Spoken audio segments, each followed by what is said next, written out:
In this exercise, I'm going to show you how to stroke the subpaths associated with a live paint object. I've saved my progress as livepaintobject.ai. I've got my black arrow tool selected. I'll go ahead and click on any one of these circles to select the entire live paint group over here inside the Layers panel. And then I'll switch over to the Live Paint bucket, which allows you to change the fills and strokes of your object. But you wouldn't know that at first glance because notice if I hover over one of the fills, I get this big, thick red outline to show me that this is the active fill. And then obviously if I advance to a different swatch, such as yellow, let's say, and click in the fill, it changes. So no surprises there.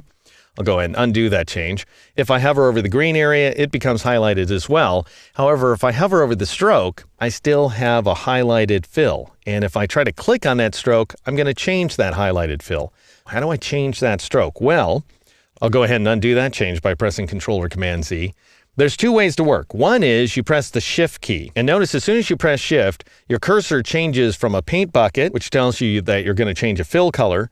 It changes to a brush cursor. And that tells you that you're going to change a stroke. So then, with the Shift key down, you hover over the stroke that you want to change and you click on it. In my case, I get this wee, tiny little stroke right there. That's not what I want at all. But I'll show you how to change that in just a moment. Also, something else you should notice is as soon as I press the Shift key, I get a totally different group of swatches. What's going on? Notice those three swatches above my cursor there don't match the swatch order of the swatches inside the swatches panel. So they go white, black, and then a dark shade of gray, as opposed to here inside the swatches panel, we see white, rich black, and then deep cyan. So what gives? Well, Illustrator for some reason is confused, and I gather it's because I don't have a swatch selected as a stroke color. So what I need to do is go up to my stroke color here in the control panel, and I'll click on it, and then I'll switch to a swatch by clicking on rich black, for example. And that does not change the strokes that are already assigned to my objects. In fact, I could switch over to orange just so that you can see that that doesn't change anything. Now, if I go ahead and press the Enter key or the Return key to accept that modification, and I press the Shift key, I can now see that my stroke color is set to orange, and I can see all of the swatches, or at least three swatches, in the exact same order that they appear here inside the swatches panel. So that's a great thing. I could also, by the way, change my line weight. And so currently it's set to 1 point. That's the line weight I will apply with this tool. And I'm going to raise it to something like, let's say 16 points. Press the Enter key, the Return key on the Mac in order to accept that change. Now, if I drop down here and press the Shift key and click on this stroke, it changes to orange, and I've got a 16-point line weight as well. All right, so that's one way to work. I don't really find that to be the best way to work. I'm all for the keyboard tricks, but it's better just to set up the tool so it works on strokes, in my opinion. And you do that by double-clicking on the bucket here inside the toolbox.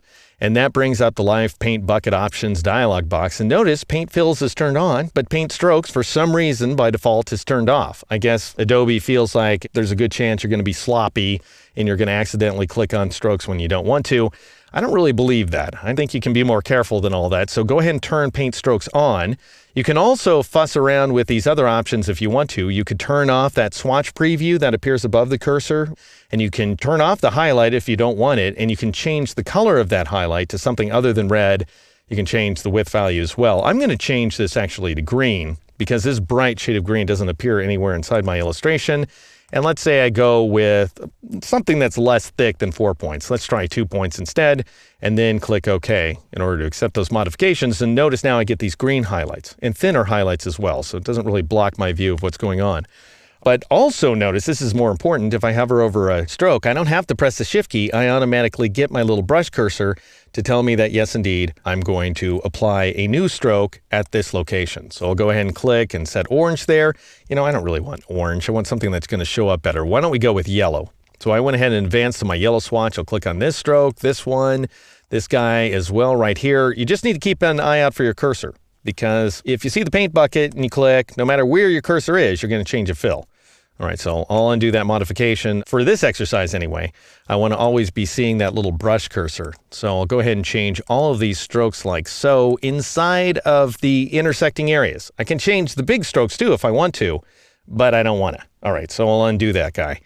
Now then, this is still a live dynamic interaction. So if I switch back to my black arrow tool And then I meatball one of these objects here inside the layers panel. So I've got the normal layer expanded. I've twirled open Live Paint group. I can see cyan, magenta, and orange inside of there. I could click on the meatball for magenta to select it. And you do see that that object is selected. This circle is selected, that is, out here in the document window. And now I can drag it to a new location, and all of those stroke interactions keep up with my modifications. So again, we have this wonderful dynamic interaction thanks to the Live Paint Bucket tool. I'll go ahead and undo that change, however, because I don't want to change the location of my circles right now. In the next exercise, I'll introduce you to the Live Paint Selection tool.